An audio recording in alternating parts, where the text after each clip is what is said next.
ظاہر ہے آپ باقاعدہ طور پر جانتے ہیں کہ کیا کیا ہو رہا ہے، کس طریقے سے لا منسٹری اس حوالے سے کام کر رہی ہے۔ بلاول بھٹو زرداری نے 3 کے علاوہ تمام باتیں کر دی ہیں مسترد۔ کل ان کا اجلاس ہوا، 243 پر انہوں نے کہا کہ ہم راضی ہیں، باقی کے لیے کل بات کریں گے۔ باقی اور 2 چیزوں کے لیے وہ مانے، ٹرانسفر آف ججز، بٹ اس کی بھی ایک کنڈیشن ہے، اس پر میں آؤں گا۔ اور دوسرا جو کانسٹیٹیوشنل کورٹ ہے، مگر اس میں بھی وہ اس بات پر مانے کہ آپ چارٹر آف ڈیموکریسی کی دیگر چیزوں پر بات کریں۔ تو جو باتیں دوسری تھی کہ این ایف سی میں جو پروونشل شیئر ہے اس میں پروٹیکشن کو ریموو کر دیا جائے، اس کے علاوہ جو دیگر معاملات تھے وہ سب مسترد کر دیے پیپلز پارٹی نے۔ حکومت کیسے آگے بڑھے گی؟ بسم اللہ الرحمن الرحیم۔ شاہزیب صاحب بہت بہت شکریہ۔ دیکھیں بالکل اس کے جو کانٹورز ہیں وہ آپ کے سامنے ہیں۔ بلاول صاحب نے اپنی ٹویٹ کے تھرو بھی اور ایون ادروائز ابھی جو ریسنٹلی ان کی سی سی کی دوسری میٹنگ کے بعد جو انہوں نے پریسر کیا ہے، جو پریس کانفرنس ہوئی ہے، وہ آپ کے سامنے ہیں۔ جو ایریاز جن پہ کام ہو رہا تھا وہ آپ کے سامنے ہے کہ آرٹیکل 243 آف کورس، اس کے ساتھ ساتھ کانسٹیٹیوشنل کورٹ، اس کے ساتھ جو ایجوکیشن اور پاپولیشن کے اوپر، اور اس کے ساتھ ساتھ ٹرانسفر آف ججز بھی تھے، اور اس کے ساتھ ساتھ ایک اور ایریا تھا جو ڈول نیشنلٹی کا ایریا تھا، جس میں مجھے نہیں سمجھ آئی کہ بلاول صاحب نے کیوں کس بیسس پہ اعتراض اٹھایا ہے۔ بیکاز بصیت پارلیمان ایز پارلیمنٹیرینز، جب ہمارے پاس یہ رائٹ نہیں ہے کہ ہم کسی اور ملک کا پاسپورٹ رکھ سکیں اور الیکشن جو ہے ممبر آف دا پارلیمنٹ رہ سکیں، تو جو سروس آف پاکستان میں لوگ ہیں، ڈیفنس فورسز، جوڈیشری جو حکومت میں ہیں، بیوروکریسی میں ہیں، بالکل ایک ٹائم لائن کے ساتھ یہ چیز واضح تھی کہ آپ کو ڈکلیئر کرنی ہوگی اپنی نیشنلٹی، اگر ڈول نیشنلٹی ہے، اور آپ کو ریناؤنس کرنی ہوگی کسی دوسرے ملک کی شہریت۔ تو اس پہ تو میرے خیال سے اتفاق ہو سکتا تھا، یہ کوئی ایسی بڑی بات نہیں تھی۔ اف اینی تھنگ یہ تو بڑی انہوں نے کہا کہ پارٹی کے اندر بھی اتفاق رائے نہیں ہو سکا۔ انہوں نے ایک تو 3 باتیں وہ بتائی جس میں پارٹی کے اندر اتفاق رائے ہوا، باقی باتیں وہ بتائی جس میں پارٹی میں اس بات پر اتفاق رائے ہوا کہ پارٹی ان کو مسترد کرتی ہے۔ ڈول نیشنلٹی پہ انہوں نے کہا کہ آپس میں اتفاق نہیں ہو سکا۔ آپ یہ کہہ رہے ہیں کہ یہ صرف اور صرف جو سرکاری ملازمین ہیں، چاہے وہ پھر عدلیہ سے وابستہ ہوں، چاہے وہ آرمڈ فورسز سے وابستہ ہوں یا بیوروکریسی سے وابستہ ہوں، ان کے لیے ڈول نیشنلٹی اسی طریقے سے ختم کی جا رہی تھی جیسے کہ پارلیمنٹیرینز کے لیے ہے، اور لوگوں کے لیے نہیں۔ یہ پروپوزل ہے جی ایبسولوٹلی، اور اس میں سرٹن ایکسیپشنز تھیں کہ جو کانٹریکچوئل امپلائیز ہیں یا جو ٹیکنیکل نو ہاؤ رکھتے ہیں، جو ٹیکنیکل جن کے پاس نالج ہے، جو آپ کانٹریکٹ پہ جو ملازمین تو نہیں کہوں گا میں، it's not probably an appropriate word, but لیکن جو کانٹریکچوئل امپلائیز ہیں اس حوالے سے جو حکومت میں ویریس منسٹریز میں بھی کام کرتے ہیں، ان کے لیے کچھ سرٹن ایکسیپشنز تھیں، but I think this is something that we could have agreed upon. لیکن اس پہ بالکل انہوں نے کہا کہ پارٹی کے اندر سی کے اندر اتفاق رائے نہیں ہو سکا۔ برکیف آگے بڑھتے ہوئے میں سمجھتا ہوں کہ جو ٹرانسفر آف ججز کے حوالے سے ان کی تجویز ہے، وہ حکومت بالکل اس کو زیر غور لائے گی، and I think it's something that's very fair کہ جو جج ہے اس سے بھی آپ پوچھ لیں، وہی جے سی پی کا جو میکنزم ہے اس کے اندر وہ 2 ممبرز آ جائیں، جس عدالت میں جانا ہے اس کا ہائی کورٹ کا جو ہے چیف جسٹس ہو، اور جس عدالت سے جا رہا ہے اس کا چیف جسٹس ہو، so that's absolutely fine, that's something that we can work on. اس پہ کام ہو سکتا ہے، اس پہ اگر یہی کرنا ہے ہم اس پہ کام کریں گے۔ مگر اگر یہی کرنا ہے کہ جج سے بھی پوچھنا ہے، اور جس ہائی کورٹ سے وہ جا رہا ہے اس کے چیف جسٹس کو بھی بلا کے ممبر بنا لیں، جس میں جا رہا ہے اس کے چیف جسٹس کو بھی بلا کے ممبر بنا لیں، اور اگر ضرورت ہو تو جج کو بھی بلا کے پوچھ لیں، تو پھر ایگزسٹنگ میکینزم ہی رہنے دیجئے نا۔ اس میں بھی یہی ہے کہ دونوں ہائی کورٹس کے چیف جسٹس سے جہاں سے جا رہا ہے اور جہاں پر جا رہا ہے، اور جو جج ہے اس کی کنسنٹ لی جائے گی، تو وہی رہنے دیجئے۔ لیکن اس میں دیکھیں کہ ایگزیکٹو کا جو رول ہے وہ ختم ہونا چاہیے، ایگزیکٹو کا رول اس میں نہیں ہونا چاہیے، بیکاز آبویسلی ایک ابہام تھا اسی حوالے سے جو پٹیشن ہوئی سینیورٹی کے حوالے سے، ٹرانسفر آف ججز کے حوالے سے۔ ہم نے ایک بڑی صاف نیت کے ساتھ یہ تمام تر معاملہ سامنے رکھا اور پروپوزل لے کے آئے، تاکہ کل کو ایگزیکٹو کے اوپر کوئی بات نہ آئے یا گورنمنٹ کے اوپر کوئی بات نہ آئے، یہ وہی میکنزم ہو جو ادارہ انڈکٹ کرتا ہے، جو ادارہ ڈسمس کر سکتا ہے، وہی ادارہ ٹرانسفر بھی کر سکتا ہے، اور وہی فورم ہوگا جو جوڈیشل کمیشن آف پاکستان کا فورم ہے، اور اسی حوالے سے ہم نے یہ پروپوزل سامنے رکھا تھا۔ مگر اس میں مسئلہ یہ ہے نا کہ جو کنسنٹ ہے کنسرن جج کی کہ وہ ٹرانسفر لینا چاہتا ہے یا نہیں لینا چاہتا، جب آپ ایگزیکٹو کا رول ختم کر رہے ہیں، یا پھر جو executive for the time being judicial commission میں جو اس وقت جو ایگزیکٹو ہے جو آپ ہیں، وہ کوئی رکاوٹ نہیں ہو رہی ہے، جو فیصلے ہیں وہ مل جاتے ہیں آپ کو، تو اس لیے اصل میں تو جو جج ہے اس کی کنسنٹ ختم ہو رہی ہے، اور جو ایگزیکٹو ہے اس کی مداخلت فی الحال اتنی رہے گی آنے والے سالوں میں جو بھی ہو۔ اور ججز کے لیے بڑا مشکل ہو جائے گا کہ اسلام آباد ہائی کورٹ کا جج اگر کسی ایگزیکٹو کو پسند نہیں ہے، لاہور ہائی کورٹ کا نہیں پسند، تو اسے دوسری عدالت میں ٹرانسفر کر دیا جائے گا، اور عدالت کی جو آزادی ہے وہ متاثر ہوگی، جو پہلے ہی بہت زیادہ ہو رہی ہے۔ نہیں ایسا نہیں ہے, یہ بڑا غلط ایک تاثر ہے. میں سمجھتا ہوں کہ اس تمام تر معاملے کے حوالے سے کیونکہ وہاں پہ گورنمنٹ کی ریپرزنٹیشن تو صرف چلیں 4 ووٹس ہوں گی, لیکن آپ باقی دیگر چیزیں دیکھیں, وہاں پہ ججز بیٹھے ہیں, سپریم کورٹ کے ججز ہیں, کانسٹیٹیوشن کورٹ کے جج صاحبان ہوں گے, دیگر سینئر موسٹ جج صاحبان ہیں, تو سول سوسائٹی بھی وہاں پہ ریپرزینٹڈ ہے. حکومت کے تو چلیں ایک سینیٹر کر لیں, ایک ایم این اے کر لیں اس کمیٹی میں, اور اس کے علاوہ ایک لا منسٹر اگر کاؤنٹ کرتے ہیں, اٹارنی جنرل کاؤنٹ کرتے ہیں, تو یہ 4 ووٹس ہیں. اس کے علاوہ تو حکومت کے پاس ووٹس نہیں ہیں اس کمیٹی میں. میں سمجھتا ہوں کہ یہ اچھی بات ہے, اور اس کو اسی حوالے سے دیکھنا چاہیے کہ ایگزیکٹو کا رول کم ہو, اور جو ان کا کنسنٹ ہے whether that's binding or not, یہ اب ڈیسائیڈ ہونا ہے, اب دیکھنا ہے. تجویز آئی ہے, اس کے اوپر کام ہوگا, دیکھا جائے گا, اور پھر اس کی حوالے سے آگے بڑھا جائے گا. ویسے مگر میں ابھی تو دیکھیں نا, وہ ہے نا کہ بار کاؤنسل کا نمائندہ بھی سپورٹ کر رہا ہوتا ہے گورنمنٹ کے ڈیسیشنز کو. ججز میں اس طریقے سے کنسنسس نہیں ہے جتنا حکومت میں کنسنسس اور بار کاؤنسل میں کنسنسس, اور جو اسپیکر کا نمائندہ اس میں کنسنسس. اس وقت تو کوئی ایک فیصلہ بتائیے جو حکومت چاہتی تھی مگر جوڈیشل کمیشن اس کے اگینسٹ گیا ہے. دیکھیں آبویسلی بار کاؤنسل کی ووٹ تو ہمارے کھاتے میں نہیں ڈال سکتی نا. بار کاؤنسل تو نمائندہ ہے, ان کا جو ریپرزینٹیو ہے وہ وکلاء برادری کی نمائندگی ہے, وہ اس بار کاؤنسل کی نمائندگی ہے. اگر وہ ہمارے ساتھ ایگری کر جاتا ہے اس ووٹ کے اوپر, تو وہ that's their own independent mind جو انہوں نے ایکسرسائز کیا ہے, اور ان کا اپنا ویو ہے. وہ حکومت کے کھاتے میں تو ووٹ نہیں ڈالی جا سکتی. کل کو کسی اور کی حکومت ہوئی, اور کل کو کسی اور کی حکومت ہوئی نا, ظاہر آپ خود وکیل ہیں, کل کو کسی اور کی حکومت ہوئی اور یہ سب ہو رہا ہوا, تو آپ کو یہ انڈیپینڈنٹ مائنڈ بہت زیادہ جانبدار مائنڈ لگ رہا ہوگا. نہیں ایسا نہیں ہے, بالکل ہم آئین اور قانون کے ساتھ ہیں, اور جو کانسٹیٹیوشن کی اسپرٹ ہے اسی کو آگے بڑھاتے ہوئے ہم جو ایک مفاد عامہ میں جو کام ہے, جو اقدام ہے, وہی اٹھا رہے ہیں. اصل جو تیسری بات ہے وہ یہ کہہ رہے ہیں کہ جو کانسٹیٹیوشنل کورٹس ہیں اس پر وہ آپ سے اس صورت میں بات کرنے کو تیار ہیں اگر آپ چارٹر آف ڈیموکریسی کی دیگر شقوں پر بھی بات کرنے کو تیار ہوں. تو تیار ہیں؟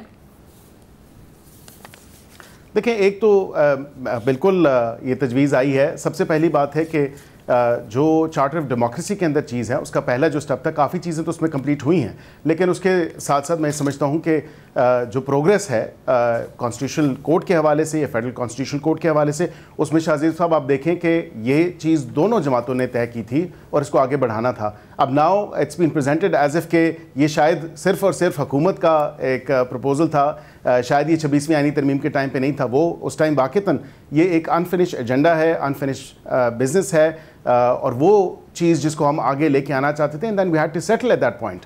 ہم نے کمپرومائز کیا because of the number of votes, اور اس کو کورٹ کو ہم نے بینچ کی شکل دے دی, اور وہ بھی جو ہمارے اس وقت جن سے ہمیں ووٹ درکار تھے, جن اپوزیشن کی جماعتوں سے, تو ہم نے بالکل واضح طور پہ یہ کمپرومائز کیا اس وقت. اور ہم اس کو اب اگر آئینی عدالت یا فیڈرل کانسٹیٹیوشن کورٹ کی شکل دے رہے ہیں, تو this is something that P P P and P M L N they agree upon. اس پہ تو اتفاق رائے ہے. اس سے آگے میرے خیال سے اس سے مشروط نہیں کرنا چاہیے کہ باقی چارٹر آف ڈیموکریسی کی شکوں پہ کام ہوگا, یا اس پہ اگر کام کریں تو پھر ہم کام کریں گے. ہاں یہ ضرور ہو سکتا ہے, we are open to suggestions, تجاویز آئی ہیں, آپ ایریا آئیڈینٹیفائی کر دیں کون سی چیز ہے جو آپ پہلے کرنا چاہتے ہیں چارٹر آف ڈیموکریسی کے حوالے سے. For example national democracy commission ایک ہے, یا نیشنل ڈیموکریٹک کمیشن ہے, اس کو اگر بنانا چاہتے ہیں اس پہ بھی بات ہو سکتی ہے. دیگر اگر کوئی ایسی چیز ہے اس پہ بھی بات ہو سکتی ہے. ہم نے تو کبھی ایسی چیز نہیں کی. جو الیکشن اصلاحات بھی ہوئی تھیں, جن الیکشن اصلاحات کی چارٹر آف ڈیموکریسی کے اندر بات ہوتی ہے, وہ ہم نے 2017 میں ہماری حکومت تھی, پاکستان مسلم لیگ نون کی حکومت تھی, وہ ہم بہتری لے کے آئے, اور وہ اپریشیٹ کیا جاتا ہے کہ جو سسٹم اور جو چیزیں ہم نے وہاں پہ انسٹل کی, چاہے وہ ٹکٹس کے کوٹا کے حوالے سے ہو, خواتین کا جو بیر منیمم کوٹا جو جس میں 5% ٹکٹس آپ نے دینے ہیں خواتین کو, یا دیگر چیزیں جو سامنے آئیں الیکشن ایکٹ اور الیکشن رولز میں, تو ہم نے اس ٹائم وہ انسٹل کی. مگر بیر صاحب یہ ذرا آپ کی اس بات سے تو اتفاق ہی کیا جائے گا کہ جو چارٹر آف ڈیموکریسی ہے اس میں ایک اکیلی آپ کی جماعت کی نہیں تھی ذمہ داری, پیپلز پارٹی کی بھی تھی, دونوں کی ذمہ داری تھی کہ اس کو آگے لے کے بڑھتے. اب اگر آگے لے کے بڑھنا ہے اور آپ کہتے ہیں اس میں بہت ساری چیزوں پر ہوا ہے, تو اگر بلاول بات کرنا چاہتے تو آپ لوگ تیار ہوں گے, کیونکہ چارٹر آف ڈیموکریسی میں تو یہ بھی تھا کہ جو اینٹی ٹیررزم اور اکاؤنٹیبلٹی کوڈز ہیں ان کو ختم کیا جائے گا, آرڈنری کورٹس میں ان کے مقدمات چلائے جائیں گے, ٹروتھ اینڈ ریکنسیلیشن کمیشن بنایا جائے گا تاکہ جانچا جا سکے کہ کس طریقے سے قید کیا گیا, سیاسی پرسیکیوشن کی گئی. نیب کو ختم کر کے باقاعدہ طور پر اس کا احتساب کیا جائے گا کہ اس نے کس طریقے سے جو ہے وہ لوگوں کو وکٹمائز کیا. اس کے علاوہ یہ بھی تھا کہ کوئی بھی جماعت نہ تو ملٹری رجیم کو جوائن کرے گی, نہ ہی ملٹری اسپانسرڈ گورنمنٹ کا حصہ بنے گی. اب تو آپ خود کہتے ہیں کہ ہائبرڈ 2 ہے, پیپلز پارٹی بھی آپ کو اس میں سپورٹ کرتی ہے. جتنے بھی ملٹری اور جوڈیشل آفیسرز ہیں وہ اسی طریقے سے اپنے اینول ایسٹس فائل کریں گے جس طریقے سے پارلیمنٹیرینز کرتے ہیں. لوکل باڈیز الیکشنز کو جنرل الیکشن کے بعد 3 مہینے کے اندر اندر کرایا جائے گا. اس کے علاوہ جو ایک کمیٹی بنائی جائے گی جو کہ دیکھے گی کہ آرم فورسز اور سیکیورٹیز ایجنسیز کے جو بجٹ ہیں اس کو دیکھے گی. اس کے علاوہ جو ملٹری لینڈ الاٹمنٹ ہے, کنٹونمنٹ کی جورسڈکشن ہے, وہ سارے کے سارے ڈیفنس منسٹری کے پرویو میں آئیں گے. کچھ بھی نہیں ہوا ان میں سے. اس پہ بات کریں گے کیا, یا پیپلز پارٹی اس پہ بات کرنا چاہ رہی ہے کیا؟ دیکھیں انہوں نے یہ بات اس سے مشروط اگر کی ہے تو ان کی طرف سے واضح طور پہ تجویز آنی چاہیے, وے فارورڈ ہونا چاہیے. کون سا وہ ایسی چیز ہے جس پہ وہ پہلے بات کرنا چاہتے ہیں؟ جہاں پہ آپ نے بات کی اکاؤنٹیبلٹی کورٹس کی اور اینٹی ٹیررزم کورٹس کی, میں اینٹی ٹیررزم کورٹس کے حوالے سے یہ بات ضرور کہوں گا کہ جو ایک ابھی حالیہ لہر ہے دہشت گردی کی, تو اس حوالے سے آپ دیکھیں تو آبویسلی آپ کو اینٹی ٹیررزم کورٹس چاہیے, اور جو ٹیرر اٹیکس ہیں یا ٹیرر گروپس ہیں ان کو پروسیکیوٹ کرنے کے لیے, ان کے خلاف ایکشن لینے کے لیے, تاکہ وہ اکاؤنٹیبل بھی ہوں اپنے جو ان کے ایکشنز ہیں ان کو قانون کے مطابق, آئین کے مطابق جو ہے قانون اپنا رستہ اختیار کرے, ان کی پروسیکیوشن ہونی چاہیے. یہ تو نہیں ہے کہ آپ اینٹی ٹیررزم کورٹ 2006 میں یا 2005 میں, اس وقت کی سچویشن ایسی نہیں تھی, بٹ دا سچویشن ان 2025 جو 2025 کی سچویشن ہے 20 سال بعد, تو کم از کم وہ تو بہت مختلف ہے. اور بالخصوص ابھی حالیہ پچھلے 2 سال کے دورانیے کے اندر آپ دیکھیں تو دہشت گردی کی لہر میں تیزی آئی ہے, اور یہ ایشو ایڈریس ہونا چاہیے تھرو اینٹی ٹیررزم کورٹس ہونا چاہیے, تھرو انٹیلیجنس بیسڈ آپریشنز ہونا چاہیے, through strict and stringent measures ہونا چاہیے جو کہ حکومت لے رہی ہے. مطلب پھر مجھے یہ بتائے گا کہ کیونکہ اب وہ مطالبات کر رہے ہیں, تو بلاول بھٹو زرداری صاحب سے پہلے کتنے مذاکرات ہوئے تھے؟ کیا اس وقت انہوں نے اپنی یہ ساری باتیں سامنے رکھی تھی کہ جی اگر آپ بات کریں کانسٹیٹیوشنل کورٹ کی تو ہماری شرط ہے کہ آپ چارٹر آف ڈیموکریسی پہ بات کریں, یا ڈوئل نیشنلٹی کے حوالے سے, ججز کے ٹرانسفر کے حوالے سے, 243 کے حوالے سے, اس وقت کیا موقف تھا؟ کیونکہ انہوں نے بتایا کہ اپنی ٹویٹ میں کہ حکومت ہم سے یہ باتیں کر رہی ہے. دیکھیں آپ کو یاد ہوگا کہ جب 26ویں آئینی ترمیم پاس ہوئی تھی, اس میں بلاول صاحب کی سٹیٹمنٹ تھی اور انہوں نے کہا تھا rose by any other name is still a rose, اور یہ شیکسپیئر کا حوالہ انہوں نے دیا تھا. میں سمجھتا ہوں کہ بالکل اس ٹائم تو اگر ہم نے کمپرومائز کیا اور بینچ کے لیے سیٹل کیا عدالت کی جگہ, تو یہ ایک مشترکہ چیز تھی اور اس پہ بالکل ایک کنسنسس تھا. اب اگر وہ اس چیز پہ سمجھتے ہیں کہ کنسنسس نہیں ہے تو I don't think that's the thing. obviously انہوں نے کہا ہے کہ بالکل اس پہ کنسنسس ہے اور اس پہ ہم ایک ہم آہنگی ہے اس سوچ کی کہ آئینی عدالت ہونی چاہیے. اب اسی حوالے سے اگر آپ یہ بھی دیکھیں تو جو ملاقاتیں ہوئیں بالکل اس پہ انیشل ڈسکشنز ہوئیں, اور ہم نے ان کو بتایا کہ حکومت ان ایریاز میں یا یہ کانٹورز ہیں اس ترمیم کے, اور یہ ایریاز ہیں جن میں ترمیم لانا چاہتی ہے, تو وہ پھر اپنی ٹویٹ کے تحت انہوں نے تمام تر چیز جو ہے سوشل میڈیا کے تھرو بھی سامنے رکھی. لیکن میں سمجھتا ہوں کہ بالکل جو انیشل انگیجمنٹ ہوئی اس حوالے سے یہ وہی ایریاز ہیں, وہی کانٹورز ہیں جو ہماری میٹنگز میں ڈسکس ہوئے.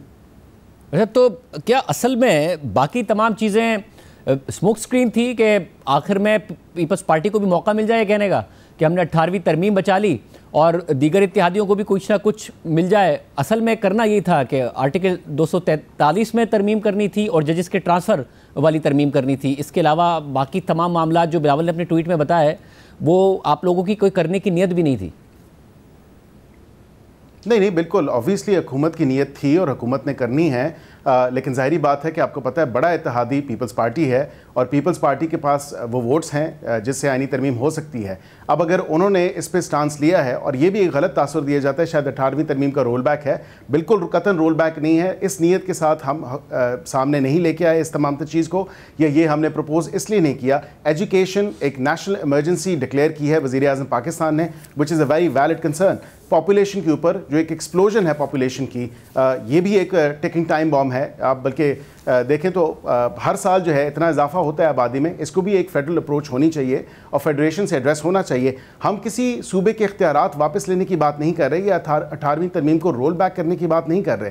ہم اگر وقت کے ساتھ کوئی بہتری آتی ہے بالکل ہم وہ پرپوز کریں گے. این ایف سی ایوارڈ کے اوپر اگر بات کی میں نے ان کے دیکھا جو انہوں نے پریس کانفرنس کی, تو میں سمجھتا ہوں این ایف سی کے اوپر ایک آلٹرنیٹیو طریقہ بھی نکالا جا سکتا ہے. اگر وہ کہتے ہیں کہ آرٹیکل 160 میں اس کو ایڈریس نہ کیا جائے فی الوقت اس آئینی ترمیم میں, تو میں سمجھتا ہوں کہ بالکل انہوں نے وے فارورڈ بھی بتایا ہے جو ہمارے ذہن میں بھی تھا کہ اس کے اوپر انگیجمنٹ ہو سکتی ہے, اور آلٹرنیٹیولی آپ اس کو کاؤنسل آف کامن انٹرسٹ میں بھی کر سکتے ہیں, دیگر اس پہ مشاورت کر سکتے ہیں, اور انہوں نے ولنگنیس شو کی ہے. So that's a welcome step. ہم سمجھتے ہیں کہ بالکل صوبوں کی خود مختاری اور صوبوں کے اوپر جو صوبوں کا شیئر ہے وہ ہونا چاہیے, لیکن یہ جو امبیلنس ہے ود ریگارڈس ٹو وفاق, کہ وفاق کو تو کم از کم دیکھیں نا, آپ پیچھے نہیں چھوڑ سکتے, یہ کمزور نہیں کر سکتے. وفاق کو بھی اتنا ہی اسٹرینتھن کرنا ہے جتنے صوبوں کو اسٹرینتھن کرنا ہے. So we'll have to work and fix this imbalance. کیسے فکس ہوگا؟ اس طرح فکس ہوگا کہ جو صوبوں کو 57.5% ملتا ہے وہ ملے, مگر کچھ خرچے ان کو ٹرانسفر کر دیے جائیں, یہ ہوگا؟ یا ان کو ریونیو موبلائزیشن کے ٹارگٹ کے ساتھ کیا ہوگا؟ کیا اگر آپ فلیکسیبل ہیں تو آپ کس کے لیے راضی ہیں جس پر پیپلز پارٹی کے سامنے ایک اور پروپوزل رکھیں؟ دیکھیں, میں کوئی اکنامک یا فائنینشیل ایکسپرٹ نہیں ہوں, لیکن جو ایک بیسک نیسنٹ انڈرسٹینڈنگ ہے ان تمام تر چیزوں کے اوپر, میں یہ آپ کو ضرور کہہ سکتا ہوں کہ اس کے اوپر وفاق جو بیئر کرتا ہے, ڈیٹ سروسنگ بھی کرتا ہے, ڈیفنس اسپینڈنگ بھی کرتا ہے, سوشل پروٹیکشن بھی کرتا ہے, اس کے ساتھ ساتھ وفاق نے پھر اپنا خرچہ بھی چلانا ہوتا ہے, پھر پینشنز بھی وفاق نے دینی ہوتی ہیں. پی ایس ڈی پی کے جتنے پروجیکٹ ہیں وہ صوبوں میں ہو رہے ہوتے ہیں. تو جب صوبے اپنی ریونیو جنریشن کر رہے ہیں تو کچھ نہ کچھ میکینزم ہونا چاہیے. Of course it's too early with this کہ یہاں پہ جب ڈسکشن نہیں ہوگی, ڈسکشن ہونی چاہیے, ڈسکس ہونا چاہیے, جس کے لیے انہوں نے ولنگنیس شو کی ہے, اور ہمیں آگے بڑھنا چاہیے.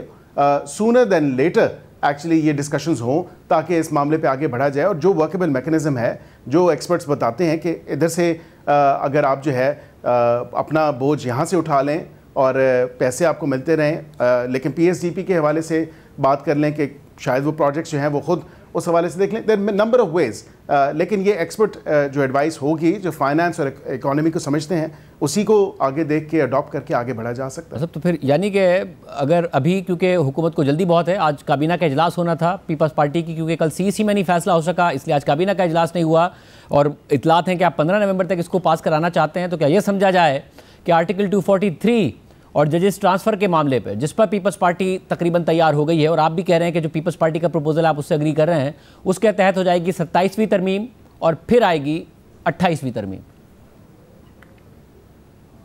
جی بالکل, یہ پارلیمان کا استحقاق ہے, اور بالکل 28 ہو, 29 ہو, 30 ہو, جب بھی قانون میں بہتری یا آئین میں بہتری کی ضرورت محسوس کی گئی تو یہ حکومت اس وقت یہ آئینی ترمیم لے کے آئے گی. اور یہاں پہ دیکھیں بالکل 3 پوائنٹس ہیں جس پہ ایگری ہو چکے ہیں. اس کے علاوہ اگر فردر کوئی پوائنٹ ہوا جس پہ ہمارا ایگریمنٹ ہو سکا تو then we'll proceed. If not then یہ آئی تھنک کنسنسس ڈیولپ ہوا ہے, broad base consensus on at least main جو ایشوز تھے اس کے حوالے سے, then we'll proceed. And of course پھر اس کے بعد 28ویں بھی آ سکتی ہے, 29ویں بھی آ سکتی ہے, لیکن ان ایشوز کو ایڈریس ہونا چاہیے جو پبلک ایشوز ہیں, ایجوکیشن, پاپولیشن, NFC اور اس کے ساتھ دیگر جو چیزیں ہیں وہ وقت کے ساتھ ساتھ ایڈریس ہونی چاہیے. یعنی کہ جن 2 چیزوں پر اتفاق ہو گیا اس پر 27ویں ترمیم 15 نومبر تک آپ کا کرنے کا ارادہ ہے؟ دیکھیں, میں اس پہ ٹائم لائن نہیں پٹ کروں گا, کیونکہ ایک تو 3 چیزیں ہیں, کانسٹیٹیوشنل کورٹ, آرٹیکل 243 اور اس کے ساتھ ساتھ جو ججز ٹرانسفر ہے, یہ کم از کم 3 چیزیں ہیں جس کا اندیہ دیا ہے, جس کی طرف اشارہ کیا ہے کہ اس پہ کنسنسس ہو سکتا ہے اور ہو گیا ہے. اب اسی حوالے سے جو پرائم منسٹر کا نوٹ ہے وہ ملے گا. اب آف کورس کابینہ ہوگی, جو لیجسلیٹو سٹیپس ہیں وہ اڈاپٹ کیے جائیں گے, پھر یہ سینٹ میں پیش ہوگا, پھر کمیٹی میں جائے گا, جو اسٹینڈنگ کمیٹی ہے وہاں پہ تھریڈ بائی ڈسکشن ہوگی, اور اس کے بعد جو ہے یہ نیشنل اسمبلی میں ٹرانسمیٹ ہوگا, اور پھر تمام تر معاملہ ہوگا. اب اس میں کتنے دن لگ سکتے ہیں اور کتنے دن لگنے چاہیے, یہ تو ان کمیٹی ممبران پہ ڈپینڈ کرتا ہے کہ وہ کتنا ٹائم لیتے ہیں اس پہ ڈسکشن کرنے کے لیے. پھر مجھے یہ بھی بتائیے گا کہ اس اب کیونکہ کنسنسس ہو ہی گیا ہے آپ کا اور پیپلز پارٹی کا, اور 2/3 اب آپ کے پاس ہے آلموسٹ, کیونکہ آپ کے دیگر اتحادیوں کی طرف سے بھی کوئی, تو 243 میں ایگزیکٹلی کیا ہے جو آپ بدلنے جا رہے ہیں؟ دیکھیں, ظاہری بات ہے کہ یہ نیشنل سیکیورٹی کے پرویو میں آتی ہیں, اور میں نیشنل میڈیا پہ بیٹھ کے جو ہے کوئی اس طرح ڈیٹیل ڈسکشن تو نہیں کروں گا, لیکن اس کے جو کانٹورز ہیں تھوڑے بہت میں ضرور بتا دوں گا. بلاول صاحب نے بھی اس پہ ذکر کیا. بالکل جو عہدہ ہے وہ آبویسلی جوائنٹنیس کے لیے, فار کوآرڈینیشن, فار کوہیژن, جو کہ ہمیں نیشنل سیکیورٹی کے اندر ضرورت ہے, اس کے لیے بالکل آگے بڑھا جا رہا ہے. لیکن اس سے زیادہ میں جو تفصیلات ہیں یا اس کے جو سیلینٹ فیچرز یا پوائنٹس ہیں وہ I will abstain from actually discussing on media یا ٹی وی, بیکاز یہ جب آئے گا تو سامنے آ جائے گا. اور میں آپ سے بھی یہی گزارش کروں گا, as custodian of this draft, it is my duty کہ میں اس ڈرافٹ کو ابھی پبلک نہ کروں یا اس کے جو ڈیٹیل کانٹورز ہیں یا اس کے کورننٹس ہیں اس کو سامنے نہ لے کے آیا جائے فی الوقت. عام طور پر تو اگر آئینی ترمیم ہو، جب 18ویں آئینی ترمیم ہو رہی تھی 9 مہینے لگے اس میں اور کئی ماہ تک اس کے اجلاس ہوتے رہے، 385 گھنٹے اجلاس ہوئے، 77 میٹنگ ہوئی، ایوریج میٹنگ 5 گھنٹے کی ہوتی تھی، پبلک سے بھی اوپینین لیا گیا، چھپا کے تو کچھ نہیں کیا. اتنا بڑا اگر تبدیلی ہو رہی ہے ملک کے دفاع کے لیے لازمی ہے تو عوام کو بتائیں، عوام کو اوپینین لیں، پارلیمنٹیرینس کو اوپینین لیں، اس میں چھپانا کیا ہے؟ نہیں، بالکل ان کا اوپینین لیا جائے گا اور میں بالکل آپ کو یہ واضح طور پہ بتاؤں کہ کوئی چھپا کے کچھ نہیں کیا جا رہا، آؤٹ ان دی اوپن کیا جا رہا ہے. پورے جو لیجسلیٹو سٹیپس ہیں ان کو اڈاپٹ کیا جا رہا ہے، کمیٹی میں جائے گا. میں نے جس طرح آپ کو کہا سیر حاصل اس پہ بحث ہوگی، پارلیمنٹ کا فلور ہے، سینٹ کا فلور ہے، وہاں پہ یہ تمام تر ڈسکشن ہوگی. اس میں چھپانے والی کوئی بات نہیں ہے، لیکن at the same time I think we need to be mindful of the fact کہ جو نیشنل سیکورٹی کے پرویو میں چیزیں آتی ہیں ان پہ تھوڑا بہت ہمیں ابسٹین کرنا چاہیے. میں آپ کے بالکل آپ سے تمام تر جو ہے باتیں آپ مجھے فیڈرل کانسٹیٹیوشن کوڈ کے بارے میں پوچھیں، میں کرنے کے لیے تیار ہوں. مجھے آپ ججز ٹرانسفر کے بارے میں پوچھیں، میں کرنے کے لیے تیار ہوں. بٹ سرٹن ایسی چیزیں ہوتی ہیں جو کہ آپ کو آبویسلی جو ریکننگ ہوئی ہے، جو ادراک ہوا ہے حالیہ پاک بھارت جنگ کے بعد، جو مارکہ حق اور بنیان مسعود کی کامیابیاں ہیں الحمدللہ، اس کے بعد ہمیں اپنی جو فورسز ہیں ان کو فردر اسٹرینتھن کرنا ہے، ان کی کوآرڈینیشن، ان کی جو کوہیژن ہے وہ اس کو مزید بہتر اور فعال بنانا ہے. تو اس حوالے سے چیزیں ہیں وہ آ جائیں گی اور وہ آپ کے سامنے ہوں گی، آؤٹ ان دی اوپن ہوں گی اور عوام کے سامنے بھی ہوں گی اور اس پہ پوری ڈیلیبریشن ہوگی. ایسا نہیں ہے کہ کوئی اس پہ بحث نہیں ہوگی. 18ویں ترمیم کے بارے میں جب آپ نے بات کی کہ اس پہ اتنا ٹائم لگا یا اتنی میٹنگز ہوئیں، میں سمجھتا ہوں کہ اس پہ لمبا چوڑا مینیو تھا. یہاں پہ تو اب تمام تر چیزیں کل چیزیں 3 آ چکی ہیں، تو اتنی کوئی لمبی چوڑی چیز نہیں ہے جس پہ اتنا وقت لگے یا اتنی کوئی لمبی جو ہے اس پہ گفتگو ہو. صاحب یہ بتائے گا کہ جو آئینی عدالت کے لیے آپ کی پروپوزل ہے اس میں ججوں کی ریٹائرمنٹ کی جو ایج ہے وہ آپ 68 سال کرنا چاہتے ہیں. آپ کا پروپوزل یہ ہے جو کہ سپریم کورٹ کے ججز کے لیے 65 سال ہوتی ہے، کیا یہ درست ہے؟ جی میں بالکل یہ آپ کو بتا سکتا ہوں کہ یہ درست ہے، 68 ایئرس. اور اس میں اگر کمیٹی میں اس کو 70 سال کریں کمیٹی کے ممبران تو وہ کر سکتے ہیں، اس کو اگر وہ 65 کرنا چاہیں وہ اس کو کر سکتے ہیں. لیکن ایک پروپوزل جو ہے وہ ہماری طرف سے ہے. اور انصار بھائی صاحب کی خبر کے مطابق 2 آپشنز ہیں کہ اگر آپ آئینی عدالت بن گئی تو آپ یا تو اسے اسلام آباد ہائی کورٹ کی عمارت میں منتقل کر دیں گے اور جو اسلام آباد ہائی کورٹ ہے وہ اپنی پرانی جو بلڈنگ تھی G9 سیکٹر میں وہاں چلی جائے گی، یا پھر دوسرے آپشن کے تحت آئینی عدالت فیڈرل شریعت کورٹ کی عمارت میں قائم کی جائے گی. درست ہے؟ دیکھیں آئی کین نائدر کنفرم اور ڈینائی، لیکن میں اتنا ضرور آپ کے ساتھ شیئر کر سکتا ہوں کہ مختلف پروپوزلز دیکھے جا رہے ہیں جو کاسٹ افیکٹو ہوں، جس میں سرکار کا اتنا پیسہ نہ خرچ ہو اس حوالے سے، بیکاز آبویسلی کانسٹیٹیوشن کورٹ ہے، so has to be on the Constitution Avenue. اور اس کے علاوہ جو اسلام آباد ہائی کورٹ ہے وہ اپنی جگہ پہ ہے، اسلام آباد ہائی کورٹ کہیں نہیں جا رہی. اسی حوالے سے دیکھا جا رہا ہے مختلف ملٹیپل آپشنز ہیں جن کو پروب کیا جا رہا ہے اور ڈسکس کیا جا رہا ہے، اور جو موسٹ فیزیبل آپشن ہوگا اس کے ساتھ جایا جائے گا. اور جسٹس امین الدین خان ممکنہ طور پر آئینی عدالت کے پہلے چیف جسٹس ہوں گے آپ کے پروپوزل کے مطابق؟ دیکھیں یہ بہت قبل از وقت ہے اس پہ یہ چیز کہنا. میں سمجھتا ہوں کہ جو ججز کی اپوائنٹمنٹ کا میتھڈ ہے یا جو کرائٹیریا ہے، جو ریکوائرمنٹ ہے، جو ایلیجیبلٹی ہے، وہ اسی طرح ہے جو سپریم کورٹ کے جج کی ہوتی ہے. اور تجویز آ رہی ہیں کہ پہلا جو اس کا ہے وہ سپریم کورٹ کے ایگزسٹنگ ججز میں سے ہی آپ اس کو کریں، لیکن is yet to be seen کہ فائنلی اس میں کیا ڈیسائیڈ ہوتا ہے، because obviously it's a work in progress.